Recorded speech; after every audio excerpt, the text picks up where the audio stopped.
तो दोस्तों अभी हम लोग पढ़ने वाले हैं न्यूटन्स लॉ ऑफ मोशन में कंस्ट्रेंट मोशन। कंस्ट्रेंट मोशन का मतलब होता है बंधा हुआ मोशन। तो बंधा हुआ मोशन का क्या मतलब होता है, इसको थोड़ा समझ लेते हैं। जैसे कि मैं एक एग्जांपल के तौर पर आपको बताना चाहूंगा, ये जो रस्सी आपको दिखाई दे रही है इस नाव पर लगी हुई, अगर इस रस्सी को मान लीजिए कि रस्सी पर ये जो हैंगर आपको दिख रहा है, यहाँ पर कोई ब्लॉक हैंग कर रहा है, कोई चीज हैंग कर रही है। अगर इस रस्सी को 5 मीटर अंदर खींचा जाएगा दोस्तों, तो ये ब्लॉक भी ऊपर की तरफ 5 मीटर जाएगा। ये तो परम सत्य है, ये तो फील से पता है आपको, समझ रहे हो। अब ये तो नहीं होगा कि यार नाव में ऐसी रस्सी लगी जो खिंचती हो, रस्सी जो नाव पर लगी वो खिंच नहीं रही होगी। अगर इसे 5 मीटर इस रस्सी को इस तरफ खींचा जाएगा दोस्तों, तो ये ब्लॉक भी 5 मीटर ऊपर ही जाएगा। तो ये बात है, ये जो ऑब्जेक्ट हैंग कर रहा है वो क्या है, बंधा हुआ है, वो कंस्ट्रेंट है, वो कंस्ट्रेंट मोशन करेगा, वो बंधा हुआ मोशन करेगा। तो ये फील है बंधे होने की। अच्छा, और मैं एग्जांपल देना चाहूंगा, जैसे कि कोई एक ब्लॉक है जो एक स्ट्रिंग से कनेक्टेड है दूसरे किसी ब्लॉक से। अगर ये M1 मान लेता हूं, ये M2 मान लेता हूं, अगर ये ब्लॉक 5 मीटर आगे जाएगा दोस्तों, तो कंस्ट्रेंट के कारण, बाध्यता के कारण इस ब्लॉक को भी 5 मीटर आगे जाना पड़ेगा। ये तो परम सत्य है, मतलब ये तो सत्य है, मतलब फील से दिख रहा है भाई, क्योंकि ये रस्सी टूट नहीं सकती, ये रस्सी ना तो टूट सकती है ना खिंच सकती है। तो क्या करना पड़ेगा, M1 को भी M2 के साथ चलना ही पड़ेगा।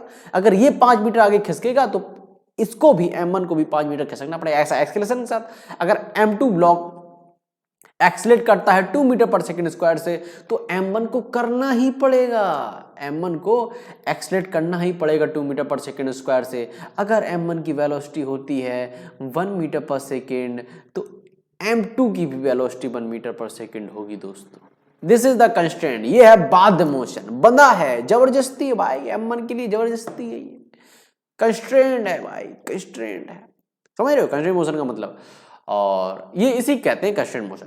अच्छा, थोड़ा और समझ लेते हैं कि कंस्ट्रेंट मोशन हम लोग दो प्रकार के पढ़ने वाले हैं, कि स्ट्रिंग कंस्ट्रेंट और एक batch constraint. String constraint and batch constraint, और इसका भी कोई मतलब थोड़ी ना, हम लोगों ने प्रॉब्लम सॉल्विंग के लिए थोड़ा और मतलब टेस्टिंग हम लोगों को की जा रही है। क्योंकि स्ट्रिंग कंस्ट्रेंट मतलब हम लोग, स्ट्रिंग मतलब नॉर्मल टेंशन फोर्स, और बैच कंस्ट्रेंट मतलब नॉर्मल फोर्स, मतलब इन्हीं दो फोर्सों से कहीं ना कहीं हमसे खेला जाएगा दोस्तों।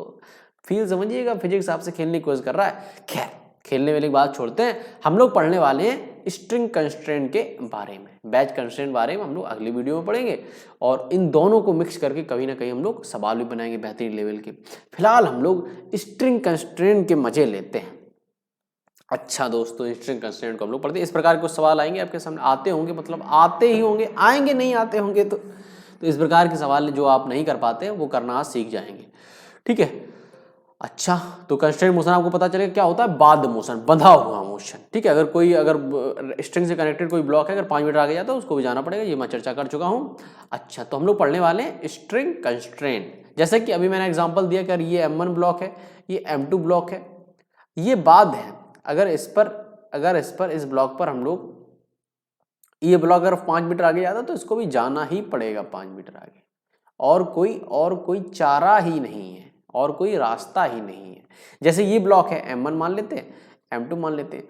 अगर ये ब्लॉक 5 मीटर नीचे जाता है तो बाय कंस्ट्रेंट M2 ब्लॉक को भी 5 मीटर ऊपर जाना पड़ेगा, और वो वेलोसिटी के लिए सही है, वो एक्सेलेरेशन के लिए सही है। अगर ये M1 ब्लॉक है, एक्सेलेरेट करेगा नीचे की तरफ 5 मीटर पर सेकंड स्क्वायर से, तो M2 ब्लॉक को भी 5 मीटर पर सेकंड स्क्वायर से एक्सेलरेट करना पड़ेगा। क्या ये सत्यता है, ये क्या ये फील से दिखाई दे रहा है?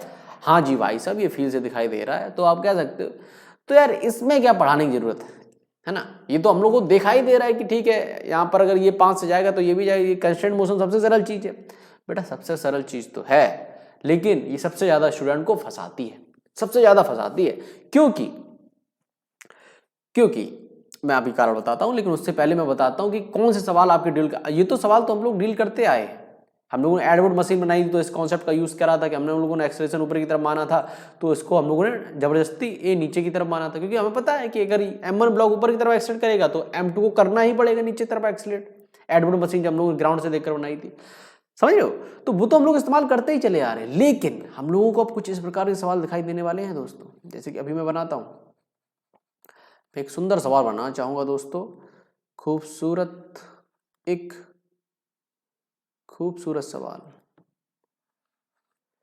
ये रही आपकी पुली और ये स्ट्रिंग, ये एक पुली, ये स्ट्रिंग, ये एक ब्लॉक, ये एक ब्लॉक, ये M1 है, ये M2 है।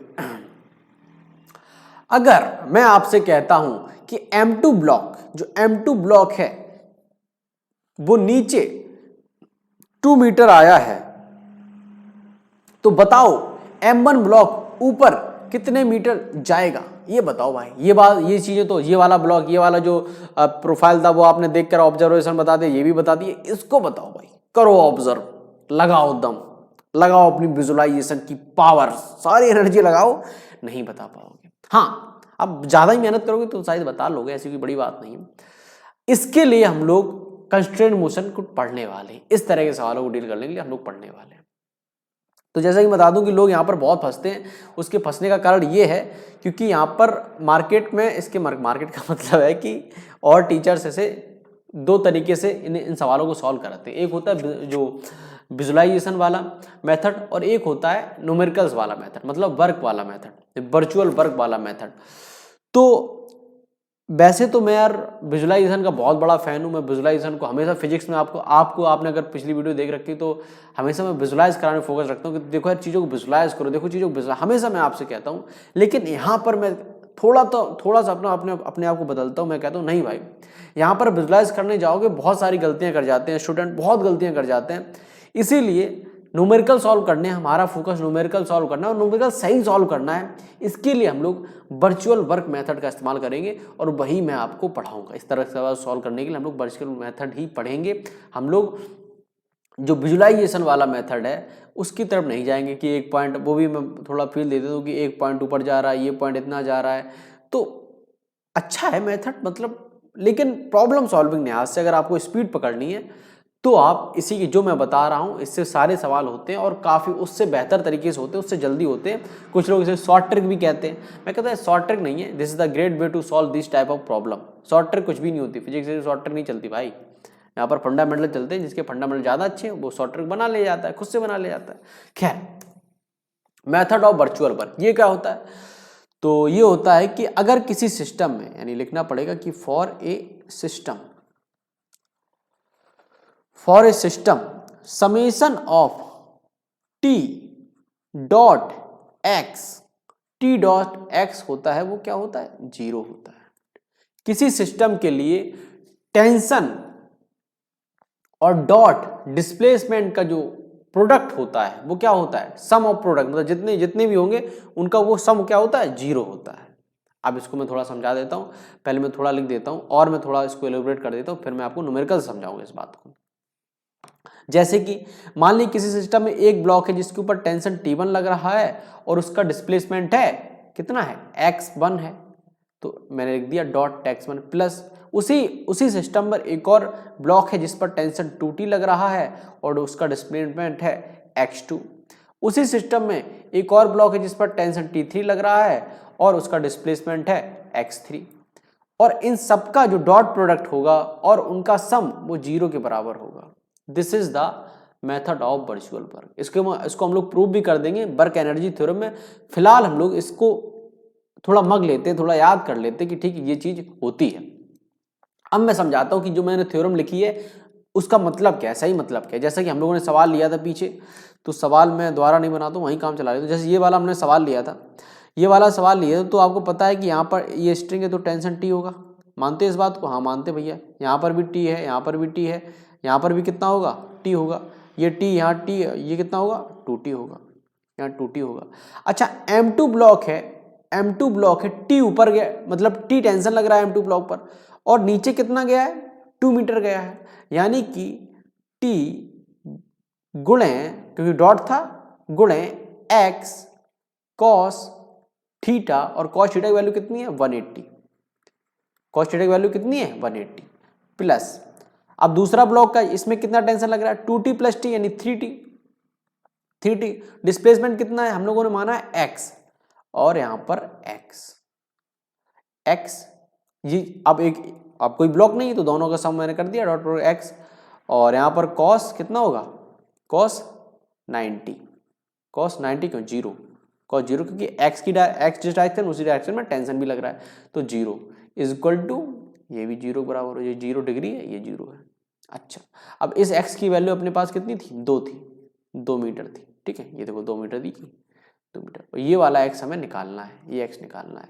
तो आपको पता है कि कॉस 180 की वैल्यू -1 होती है, तो 2t माइनस 2t हो जाएगा, प्लस ये हो गया आपका 3xt, क्योंकि cos 0 की वैल्यू 1 होती है, इज इक्वल टू 0, तो इस तरफ भेज दो भाई साहब, तो 3xt is equal to 2t, t से t कैंसिल हो गया, x is equal to 2/3 metre, यानी x की वैल्यू कितनी आई, 2/3 मीटर। इस तरह से हम लोगों को, ये होता है वर्चुअल वर्क मेथड, जो मैंने इक्वेशन लिख रखी है आगे, इस तरह अप्लाई करते हैं कि किसी भी सिस्टम में, फॉर ए सिस्टम, जितने भी ब्लॉक हैं उसका टेंशन देख लो और उसका डिस्प्लेसमेंट देख लो, उसका डॉट प्रोडक्ट कर दो, उसका डॉट प्रोडक्ट कर दो, फिर दूसरा ब्लॉक देख लो, दूसरा ब्लॉक देख लो, उस पर टेंशन टोटल कितना लगा है, टेंशन देख लिया, उसका डिस्प्लेसमेंट कितना है, डिस्प्लेसमेंट देख लिया, और उनके बीच का एंगल कितना है, एंगल कितना है, यहाँ पर एंगल 0 है वो लिख दिया। अगर तीसरा ब्लॉक नहीं है तो बस 2 ही ब्लॉक है, अपना 0 करो, हमारा एक्स का वैल्यू आ जाएगा। अब मैंने यहाँ पर आपको थोड़ा कॉम्प्लिकेटेड लग रहा हो, ये क्या कर दिया cos 30, ये डॉट प्रोडक्ट वाली कहानी समझ में आ रही, तो मैक्सिमम कंडीशन में आपको या फिर cos थीटा की वैल्यू 0 मिलेगी जैसा कि यहाँ पर है, या फिर थीटा की वैल्यू आपको 180 मिलेगी। जहाँ पर cos थीटा की वैल्यू 180, वहाँ डायरेक्ट आप माइनस का चिन्ह लगा दें, जहाँ पर 0 है वहाँ पर प्लस का रहने दें। जैसे यहाँ पर है तो आपको लिखने की जरूरत नहीं, cos 180 आप माइनस का चिन्ह डायरेक्ट लगा सकते थे, ऐसे इस तरह लिख सकते थे, आपको ये कहानी लिखने की जरूरत नहीं थी, आप डायरेक्ट इस तरह लिख सकते थे, और यही करना ही आपको, ठीक है। बहुत सारी कंडीशंस में कभी कभी आपको एंगल दे दिया जाएगा, वो भी सवाल हम लोग करेंगे आगे, लेकिन मैक्सिमम कंडीशन में आपको 0 मिलेगा या 180 मिलेगा, ठीक है। तो इस तरह से आपको सवाल करना है, और बहुत सारे सवाल करते हैं भी हम लोग। अच्छा, तो ये समझ में आई इक्वेशन क्या लिखा है मैंने, हाँ। अच्छा, अगर इसी को हम लोग डिफ्रेंशिएट कर देंगे, अवकलित कर देंगे, डिफ्रेंशिएट कर देंगे, तो क्या आएगा, तो x है वो वेलोसिटी बन जाएगा, यानी summation of t dot b vector भी आपका 0 होगा। एक बार और डिफ्रेंशिएट कर देंगे तो summation of t dot a वो भी आपके 0 बराबर होगा, यानी कि ये तीनों चीजें क्या होंगी, सेम ही होंगी। हाँ, अब इसमें एक चीज याद रखनी है कि ये तभी लगाएंगे जब एक्सेलरेशन और वेलोसिटी कोलिनियर हो, कोलिनियर हो, मतलब एक ही लाइन में हो, एक ही लाइन में एक्सेलरेशन और वेलोसिटी हो, तब ये फंडा हम लोग लगाएंगे। तो ये वेलोसिटी के लिए भी वैलिड है, हम लोग वेलोसिटी, अगर यहाँ पर हमें पोजीशन दी गई थी, मतलब x दिया गया था, अगर वेलोसिटी भी दी जाती तब भी हम यही फंडा लगाते, इसी तरह लिखते और सॉल्व करते। एक मजे की बात आपको पता चली कि m1 और m2 का मास पर ये चीज डिपेंड नहीं कर रही कि x की वैल्यू क्या होगी। m1 m2 का मास कुछ भी बना रहे, m1 m2 का मास कुछ भी बना, इसका 100 kg बना रहा है, इसका 250 kg बना, इससे कोई मतलब नहीं है। अगर ये वाला m1 ब्लॉक m2 ब्लॉक अगर 2 मीटर नीचे आया तो इसे 2/3 मीटर ऊपर जाना ही पड़ेगा, कितना भी इसका मास हो, कितना भी इसका मान हो। दिस इज कंस्ट्रेंट दोस्तों, ये स्ट्रिंग की वजह से इसको 2/3 मीटर ऊपर जाना ही पड़ेगा अगर m2 मास 2 मीटर नीचे आता है। मास से कोई मतलब नहीं, यहाँ पर स्ट्रिंग का गेम है। स्ट्रिंग अगर खींचेगी, क्योंकि स्ट्रिंग खींच नहीं सकती, स्ट्रिंग एक्सटेंड नहीं कर सकती, वो तो फिक्स रहेगी। अगर यहाँ से इस स्ट्रिंग को आप यहाँ से 2 मीटर नीचे कर दोगे तो कहीं ना कहीं तो वो एडजस्ट करेगी अपने आप को। एडजस्ट किसको करेगी, इसको, इस ब्लॉक को, m1 ब्लॉक को उठाकर एडजस्ट करेगी। इसलिए मासेस का यहाँ पर गेम नहीं है, मासेस का गेम नहीं है। अच्छा, यही वाला फंडा भी जो ऊपर के सवाल लगे यहाँ पर भी लगा के देख लो, मतलब फन के लिए। जैसे ये है तो 5 मीटर है, तो अगर हमें इसका पूछा गया कि m1 कितना खींचेगा, तो मैंने मान लिया x, तो इसका पता है 5 मीटर। तो m2 ब्लॉक पर टेंशन कितना है टेंशन है t, क्योंकि रस्सी एक ही है तो टेंशन है t, और डिस्प्लेसमेंट कितना है 5 है, और डिस्प्लेसमेंट डायरेक्शन टेंशन के विपरीत डायरेक्शन, तो माइनस पहले लगाए तो 5 प्लस, अब ये t इंटू x, क्योंकि मैंने इसको डिस्प्लेसमेंट को इस तरह ही माना है x, और टेंशन भी इसी डायरेक्शन, ये 0 बराबर हो गया, t से t कट जाएगा, तो t की और x की वैल्यू कितनी आएगी, 5 मीटर आएगी, और वो तो ऑब्जर्वेशन से भी दिख रही है, ये वाला फंडा आप यहाँ पर वर्चुअल वर्क मेथड वाला फंडा यहाँ पर भी लगाओ, मजा आएगा दोस्तों। तो समझ में आया, जो फंडामेंटल था स्ट्रिंग कंस्ट्रेंट का, वो आपको समझ में आएगा किस प्रकार सवाल सॉल्व करने हैं। अब बहुत सारे हम लोग सवाल लेते हैं, फिर उन्हें सॉल्व करते हैं, जैसा कि थंबनेल में दिया गया है। थंबनेल में कहाँ, वो क्या मैंने वहाँ, यहाँ पर ये सवाल करिएगा आप, ये सवाल करिएगा कि इसमें आपको मैं बता देता हूँ कि m1 की जो m ब्लॉक है इसकी वेलोसिटी है डाउनवर्ड डायरेक्शन में, वेलोसिटी है 2 मीटर पर सेकेंड। तो बताइए 8 kg ब्लॉक की वेलोसिटी क्या होगी। तो मैं ऊपर की तरफ मान लेता हूँ v, ऊपर तरफ मान लेता हूँ v। फिर क्या करेंगे हम लोग, टेंशन लिखेंगे t, यहाँ पर हो जाएगा t 2t, तो ये होगा 2t 4t। ठीक है दोस्तों, मैंने टेंशन लिख दिया, अभी लिखना आता है, हम लोग पढ़ के आए हैं, एफबीडी बनाना सीखा था। तो लिखेंगे जो वर्चुअल मेथड वाला वो लगाएंगे यहाँ पर फंडा। तो कैसे लगाएंगे, t डॉट 2 माइनस लगाएंगे, कॉस थीटा है तो क्योंकि t की डायरेक्शन ऊपर की तरफ है, वेलोसिटी डायरेक्शन नीचे की तरफ है, तो माइनस लगा दो भाई, प्लस 8 kg ब्लॉक टोटल कितना टेंशन है 2t plus 2t actually 4t plus 2t 60 70, तो 70 और वेलोसिटी की डायरेक्शन में ही टेंशन है तो पॉजिटिव रहेगा, v इज इक्वल टू 0 क्योंकि तीसरा ब्लॉक है नहीं। इसे सॉल्व करोगे तो t से t कट जाएगा, t से t कट जाएगा तो v की वैल्यू आएगी 2/7 मीटर पर सेकेंड अपवर्ड। अगर ये ब्लॉक है m ब्लॉक 2 मीटर पर सेकेंड से नीचे की तरफ जा रहा होगा तो 8 kg वाला ब्लॉक है उसकी वेलोसिटी 2/7 मीटर पर सेकेंड अपवर्ड डायरेक्शन में होगी, ऊपर के डायरेक्शन में होगी। That's the game rule. इस तरह से चीजें काम करती हैं। इस तरह से स्ट्रिंग कंस्ट्रेंट सवालों को हमें सॉल्व करना है। किसी भी प्रकार का आपको सवाल दे दीजिए, मैं और थोड़े सवाल ले लेता हूँ। जैसे अच्छे लेवल का एक सवाल है, जैसे कि ये ब्लॉक शायद एससीबी में ये सवाल है, ठीक है, ये में तो यहाँ पर एक पुली लगा है, यहाँ पर भी एक पुली लगा है, और एक बिल्डिंग में यहाँ बना देता हूँ और यहाँ पर भी एक पुली लगा देता हूँ। अब इनको मैं कनेक्ट करता हूँ दोस्तों,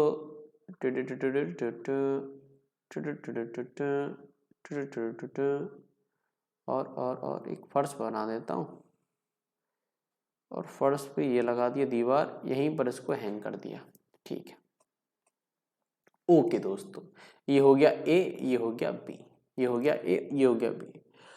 अच्छा, अब मैंने कहा कि ए जो बी ब्लॉक है उसका जो पोजीशन है यानी एक्स है वो है 7 मीटर, या मैं 8 मीटर मान लेता हूँ। 8 मीटर जो बी है 8 मीटर आगे खिसका है, तो बताओ बी कितना खिसका होगा। ए मीटर आगे खिसका है तो बताओ बी कितना खिसका होगा, ये हमसे पूछा गया है। तो सबसे पहले क्या करो यार, टेंशन सबसे पहले लिख दो। तो इस रस्सी मान लिया ये टेंशन टी है, तो यहाँ पर हो गया 2t, ठीक है, इसमें रहेगा t, ये हो गया 2t, ये भी t, ये भी t, ये हो गया 2t। तो सबसे पहले एफबीडी बनाए हम लोग, सबसे पहले फोर्सेस को अच्छे से देखें। तो हम लोग जब बी को देखेंगे तो बी पर टोटल कितना फोर्स लगा है, देखो एक तो टी लग रहा है, टेंशन टी, फिर पुली 2t, फिर बस इतना ही लग रहा है, और ये डिस्प्लेस करा है कितना 8 मीटर। तो वर्चुअल वर्क मेथड में लिखेंगे हम लोग क्या कि टोटल फोर्स कितना है बी पर 3t और डिस्प्लेसमेंट कितना है 8 है, तो विपरीत अपोजिट डायरेक्शन में तो माइनस लगा देंगे, इंटू 8 इज इक्वल टू नहीं प्लस। अब इसका ए का बनाएंगे एफबीडी। इस ब्लॉक पर देखिए कितना टोटल कितनी फ्लो, पूरा सिस्टम है ना, एक सिस्टम का हम लोगों ने लिख दिया कितना टेंशन लग रहा है, कितना डिस्प्लेसमेंट है। अब दूसरा सिस्टम उठाएंगे, दूसरा सिस्टम पर कितने टोटल कितने फोर्सेस लग रहे हैं, तो यहाँ पर लग रहा है 2t, यहाँ पर भी लग रहा है 2t, यहाँ पर भी लग रहा है 2t। डिस्प्लेस मैंने मान लिया कि इस तरफ x कर रहा है, तो लिखेंगे कितना टोटल फोर्स कितना 4t है, तो 4t इंटू x माना है बराबर 0, क्योंकि और कोई सिस्टम में और कोई ऑब्जेक्ट नहीं है। तो हम लोग क्या करेंगे, t से t कैंसिल आउट हो गया, t से t कैंसिल आउट हो गया, और तो 3 गुणा 8 इज इक्वल टू 4x, तो ये 2, तो x is equal to 6 metre. अगर b 8 मीटर आगे जाएगा तो a को 6 मीटर आगे जाना पड़ेगा, 6 मीटर आगे जाना पड़ेगा। This is constraint. अब ये केवल मीटर के लिए, अगर मैं मान लेता यहाँ पर एक्सेलरेशन मैंने दे दिया 2 मीटर पर सेकंड स्क्वायर, ठीक है, और वेलोसिटी मैंने दे दी 5 मीटर पर सेकंड। मतलब ये तीनों अलग अलग सवाल है, मान ये मत कहना कि इन्हें जोड़ना मत, ये एक अलग सवाल है, ये एक अलग सवाल है। अगर मैंने कह दिया कि ए है, मतलब जो बी ब्लॉक है वो 2 मीटर पर सेकंड स्क्वायर से एक्सलेट कर रहा है, तो बताइए ए कितने से एक्सलेट करेगा। तो क्या करोगे आप, ये सारी वैल्यूज आपको वर्चुअल वर्क मेथड में पुट कर देनी। यहाँ 8 की जगह आपको यहाँ पर क्या रखना है, 2 रखना है। तो वैल्यू के तो कितना आंसर आएगा, कुछ अलग आएगा। कितना आंसर आएगा, कुछ अलग आएगा, 2/3 आएगा। यहाँ पर एक्सीलरेशन आएगा 2/3 मीटर पर सेकंड स्क्वायर। सॉल्व करके देख लेना, मैंने तो ऐसे ही मुझे दिखाई दिया, मैंने आंसर लिख दिया। ऐसी वेलोसिटी 5 मीटर पर सेकंड अगर v की है तो एक ही बता दो भाई। तो इस प्रकार के भी सवाल आपको करने पड़ जाते हैं। अच्छा, एक और सवाल ले लेते हैं, थोड़ा अच्छा लेवल का सवाल ले लेते हैं। आप कहोगे भाई साहब 2 ही ब्लॉक का सवाल कर रहा हूँ, 3 ब्लॉक का भी सवाल बना दीजिएगा। तो मैं 3 ब्लॉक्स का भी सवाल बना देता हूँ भाई, जहाँ पर 3 ब्लॉक्स अटैच हो। ठीक है, ये गया और मैं नीचे बनाऊंगा एडवुड मशीन।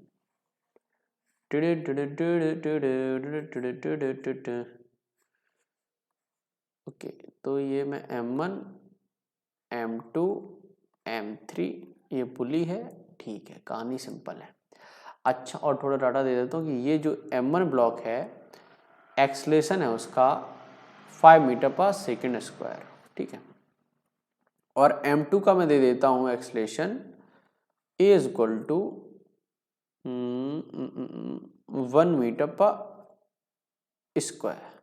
हमसे पूछा गया है कि भाई साहब A3 का एक्सलेशन बता दीजिए। तो मैं अपर डायरेक्शन में मान लेता हूँ कि इसका जो एक्सलेशन होगा अपवर्ड डायरेक्शन में। हमेशा आप अपवर्ड डायरेक्शन ही मांगिए, साइन का कोई फिर झोल नहीं रहेगा इक्वेशन लिखने में, क्योंकि टेंशन भी ऊपर की तरफ लग रहा है, आपने एक्सलेशन भी ऊपर की तरफ लिख रखा है, तो इक्वेशन लिखने में आसानी होगी, क्योंकि आपको माइनस नहीं लगाना पड़ेगा। प्लस अच्छा लगता है देखने में।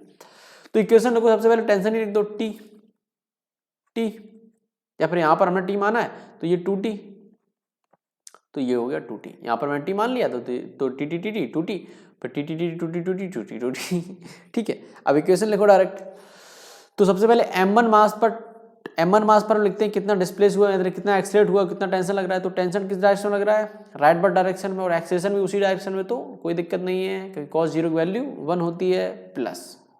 अब प्लस लगाएंगे हम लोग, प्लस लगाएंगे, देखेंगे M2 मास पर टेंशन ऊपर की तरफ लगा है, एक्सेलरेट भी ऊपर की तरफ कर रहा है, तो एक्सेलरेट कितना, टेंशन कितना है, t है, एक्सेलरेट कितना है, 1 है, प्लस हमने टेंशन M3 पर टेंशन ऊपर की तरफ माना, ऊपर की तरफ लगी रहा है टेंशन, एक्सेलरेशन ऊपर की तरफ माना, दोनों एक ही डायरेक्शन में, दोनों यानी कि plus t into a is equal to 0। अच्छा, मैंने सॉल्व कर लो भाई, सॉल्व कर लोगे तो कितना हो जाएगा, तो ये हो गया आपका 11t। ठीक है, 10 और 11t is equal to minus of t, a t से t कट गया, a is equal to minus 11 metre पर सेकंड स्क्वायर। यानी कि माइनस वैल्यू आई, यानी कि जो हम लोगों ने एक्सेलरेशन की डायरेक्शन ऊपर की तरफ मानी थी, ये ऊपर की तरफ नहीं होगी, माइनस है, यानी कि एक्सेलरेशन की डायरेक्शन M3 ब्लॉक है, नीचे की तरफ 11 मीटर पर सेकंड से एक्सेलरेट करता हुआ दिखाई देगा। यहाँ पर 3 ब्लॉक थे, हम लोगों ने 3 ब्लॉक के लिए लिख दिया, कोई बड़ी बात। 4 ब्लॉक होते, 4 लिख दिए, सिस्टम के लिए होना चाहिए, किसी एक सिस्टम के लिए वर्चुअल मेथड है वो अप्लाई हम लोग करते हैं, जिस प्रकार यहाँ पर करा और अपने सवालों में किया। एक और सवाल ले लेते हैं जो कि काफ़ी कॉमन है, काफ़ी अच्छा सवाल है। तो ये कोई दीवार है और यहाँ पर कोई M1 मास रखा है और ये पुली लगी हुई है, और ये भी एक यहाँ पर एक ब्लॉक रखा है M2 मास का, जिसका वेलोसिटी इस डायरेक्शन में v1 और इसका जो वेलोसिटी है इस डायरेक्शन में है v0 इस ब्लॉक का, और ये रस्सी से दोनों कनेक्टेड है, ये इस तरह से कनेक्टेड है। ठीक है, इस तरह से कनेक्टेड, और ये एंगल है वो थीटा है, ठीक है। हमसे पूछा गया है कि v1 की वैल्यू बताओ, आप v0 की वैल्यू बता दो। v0 की वैल्यू m1 है, m1 किस रफ्तार से आगे बढ़ रहा है, आप ये बताओ। m2 का वेलोसिटी में दे रखा है, कितना है, v1 है। या फिर ऐसे करते हैं कि हमें मान लीजिए कि हमें v0 पता है, v1 निकाल के दीजिए, इस तरह भी कर सकते हैं, v0 पता है, v1 निकाल के दीजिए। तो क्या करेंगे हम लोग, सिंपल सा फॉर्मूला लगाएंगे। तो ये टेंशन लग रहा है t, ये लग रहा है t। ठीक है, सबसे पहले m1 की तरफ जाएंगे, तो m1 का जो वेलोसिटी वो किस तरफ है, v0 इस तरफ है, और टेंशन लग रहा है इस तरफ, अपोजिट डायरेक्शन है, तो माइनस t v0 प्लस यहाँ पर टेंशन क्या है, इस तरफ t लग रहा है, ठीक है, t है, और m2 की वेलोसिटी किस डायरेक्शन में, इस डायरेक्शन में, यानी कि t v1 cos theta, cos theta, क्योंकि इनके बीच का एंगल कितना, क्योंकि डॉट प्रोडक्ट है, एंगल कितना है, थीटा है, इज इक्वल टू 0। तो उस तरफ जाएगा तो टी से टी कैंसिल हो जाएगा, तो v0 is equal to v1 cos theta. तो v1 is equal to v0 upon cos theta, v0 upon v1 is equal to v0 upon cos theta. तो v1 वैल्यू कितनी आई, v0 cos थीटा। समझे दोस्तों, समझे दोस्तों, इस प्रकार से हमने फंडामेंटल के साथ जाना है। इस सवाल में बहुत बच्चे गलती करते हैं, मैं गलती बता देता हूँ। गलती क्या करते हैं, गलती उनकी ये होती है, सबसे बड़ी गलती ये होती है, वो क्या करते हैं कि वो v1 के कंपोनेंट कर लेते हैं। वो कहते हैं कि देखो यार, आपने v1 पूछा है, v1 की वैल्यू क्या है, तो सीधी सी बात है v1 की वैल्यू क्या होगी कि इसके वो कंपोनेंट करने लग जाते हैं कि अगर ये v0 से जा रहा है तो ये भी v0 से जाएगा, तो वो इसके ये जो कंपोनेंट है, ये जो लाइन है v0 है, तो इसका इस तरफ इस डायरेक्शन में कंपोनेंट कर देते हैं, यानी कि v0 का कंपोनेंट इस डायरेक्शन में कर देते हैं v1 की तरफ। तो v0 cos theta is equal to v1 वो कर देते हैं, इस प्रकार लिख देते हैं, और उनका वो गलत हो जाता है, भाई साहब कंपोनेंट उसका किया जाता है, रियल वेक्टर का कंपोनेंट किया जाता है, कंपोनेंट का कंपोनेंट नहीं किया जाता है भाई साहब। ये जो m2 ब्लॉक है, इस तरफ एक्सलेट कर, वेलोसिटी उसकी इस तरफ है, इस तरफ वेलोसिटी है, इस तरफ नहीं है, इस तरफ तो उसकी वेलोसिटी का एक कंपोनेंट है। मैक्सिमम पीपल यही करते, मैक्सिमम लोग करते कि अच्छा ये m1 ब्लॉक है, v0 इस तरफ जा रहा है, तो m2 ब्लॉक है वो इस डायरेक्शन में v0 से जाएगा। हमसे पूछा गया है कि v1 की वैल्यू क्या है, तो इसका हमने एक कंपोनेंट कर दिया, और ये इसकी v1 की वैल्यू है कि v0 cos थीटा। भाई साहब गलत है, रियल वेक्टर ये है, v1 रियल वेक्टर है, v1 रियल वेक्टर, इसका हम लोग कंपोनेंट करेंगे उस डायरेक्शन में। तो v1 का हम लोग कंपोनेंट करेंगे तो v0 इज इक्वल टू, इसका हम लोग कंपोनेंट करेंगे तो v1 cos theta. This is right, this is component dude, this is component, this is real vector. हमने कंपोनेंट किया, हमारा वही आया v0, ये देखो, समझे। तो समझना है कि रियल वेक्टर से कंपोनेंट किए जाते हैं, कंपोनेंट से कंपोनेंट नहीं करे जा सकते। तो इस प्रकार सवालों पर आप थोड़ा ध्यान दें, गौर करें। और आप ये भी देख रहे हो कि मास का यहाँ पर कोई गेम नहीं दिखाई दे रहा। मास कुछ भी, अगर रस्सी इतनी खिंची है, या रस्सी के इस पॉइंट की वेलोसिटी अगर इतनी है, या एक्सीलरेशन इतना है, तो मजबूरन इसका इस डायरेक्शन, इस ब्लॉक का इस डायरेक्शन में, मेरे शब्दों पर ध्यान दीजिएगा, इस ब्लॉक का इस डायरेक्शन में उतना ही एक्सीलरेशन या उतनी ही वेलोसिटी होगी। लेकिन इस ब्लॉक की रियल वेलोसिटी इस डायरेक्शन में है v1, उसका एक कंपोनेंट होगा उसके बराबर, जो m1 का वेलोसिटी या एक्सीलरेशन होगा। ये बात आप समझिएगा। अच्छा, तो अच्छे हम लोगों ने सवाल कर लिए हैं, थोड़े और तगड़े लेवल के हम लोग थोड़े सवाल करते हैं, फिर अपनी कहानी को हम लोग विराम देते हैं। क्योंकि स्ट्रिंग कंस्ट्रेंट हमें लगता है समझ में आ गया, लेकिन थोड़े और अच्छे लेवल के सवाल अगर हो जाएं तो जीवन में स्वाद आ जाए भाई साहब। तो ये देखो, हाँ, जैसे कि मैंने एंगल वाले सवाल नहीं कराए, जहाँ cos थीटा में जैसे अभी तो कराई है जी वाला, है ना, लेकिन एक करा देते हैं अच्छे वाला, अच्छे लेवल का सवाल। तो सवाल दोस्तों कुछ इस प्रकार दे रहा है कि एक इंक्लाइंड प्लेन है, थीटा एंगल है इसका, और इस पर एक m1 ब्लॉक रखा है, ठीक है, और इस पर एक पुली लगी हुई है, पुली से एक और पुली लगी हुई है, फिर एक पुली लगी हुई है, फिर एक पुली लगी हुई है, फिर एक पुली लगी हुई है, ये लगा दी पुली, ये एक और पुली लगा दी, इसे मैंने हैंग कर दिया कहीं से, ठीक है, और इसे भी मैंने कहीं हैंग कर दिया, ये लो भाई, ठीक है, ये m3 ब्लॉक हो गया, और ये चीज़ है आपकी, कहाँ गया, ये चीज़ है वो आपकी हैंग कर रही है m2। एनर्जी कम हो गई है, मैं अच्छी तरह बोल नहीं पा रहा हूँ, अच्छे से बोल रहा हूँ, क्या दिक्कत है। ये दोस्तों सवाल है, और हाँ, इसको तो अटैच करना भूल ही गया है। ये देखो एक सिस्टम है भाई साहब, और हमसे सवाल किया गया है कि अगर m3 है कि वेलोसिटी हो जाती 5 मीटर पर सेकेंड, तो तो बताओ m2 की वेलोसिटी क्या होगी, ये सवाल करिएगा दोस्तों। m2 की वेलोसिटी क्या होगी? सबसे पहले टेंशन लिख दो कि मान लेते हैं कि यहाँ पर टेंशन कितना है, यहाँ पर टेंशन है t, तो T T T T T T T T T T T T 2t, यहाँ पर भी 2t T T T T T T, ठीक है, टेंशन लिख दिया हम लोगों ने। अच्छा, तो अब सिंपल सी बात है, हम लोग एफबीडी बनाकर भी लिख सकते हैं, या फिर हम लोग ऐसे कर, थोड़े स्मार्ट है तो वर्क जो वर्चुअल वर्क मेथड है हम लोग ऐसे ही लिख सकते हैं। तो m3 ब्लॉक के लिए देखिएगा, टेंशन ऊपर की तरफ, वेलोसिटी नीचे की तरफ, यानी -t/5, समझ रहे हो, प्लस लगा देंगे हम लोग। अच्छा, अब m2 ब्लॉक देख लो भाई, m2 ब्लॉक मान लेते हैं कि ऊपर की तरफ इसकी वेलोसिटी है, मान लेते हैं ऊपर की तरफ, क्योंकि पॉजिटिव रहेगा हमारा, अच्छा रहेगा। तो टोटल कितना टेंशन है, 4t, वेलोसिटी कितनी है v, plus m1 block tension कितना है t, मान लेते हैं 1 मिनट, और इसका मैं वेलोसिटी मान लेता हूँ सही 2 मीटर पर सेकेंड, 2 मीटर पर सेकेंड, ठीक है। तो t इसका टेंशन और वेलोसिटी कितनी है 2 मीटर, तो यहाँ पर लिख देंगे 2 मीटर। v हमें चाहिए, यानी कि हमें m2 का सिर्फ वेलोसिटी चाहिए। ये हो गया 0, सिस्टम में जितने थे हमने बराबर कर दिए, 0 कर दिए। अच्छा, आप सॉल्व करते हैं तो ये बचेगा 3t, तो उस तरफ जाएगा तो 4t into v is equal to 3t,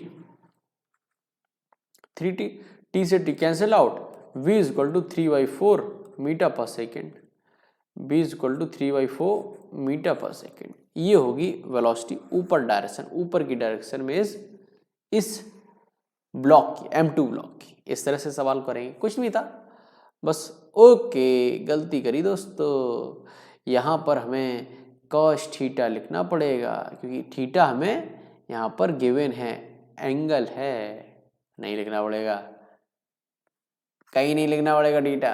क्यों नहीं लिखना पड़ेगा, क्योंकि हम लोग थीटा कब लिखते हैं, जब टेंशन और डिस्प्लेसमेंट के बीच में, या टेंशन और वेलोसिटी, टेंशन या एक्सीलरेशन के बीच में जो एंगल होता है, तब थीटा का इन्वॉल्वमेंट होता है। ये थीटा तो भाई धोखा था, इसका तो काम ही नहीं था कोई, इसका तो कोई काम नहीं था, ये तो धोखा था। तो टेंशन डॉट प्रोडक्ट टेंशन और डिस्प्लेसमेंट या वेलोसिटी एक्सीलरेशन के बीच में होता है, ना कि कोई भी ऐसा फालतू की चीज़ के बीच में।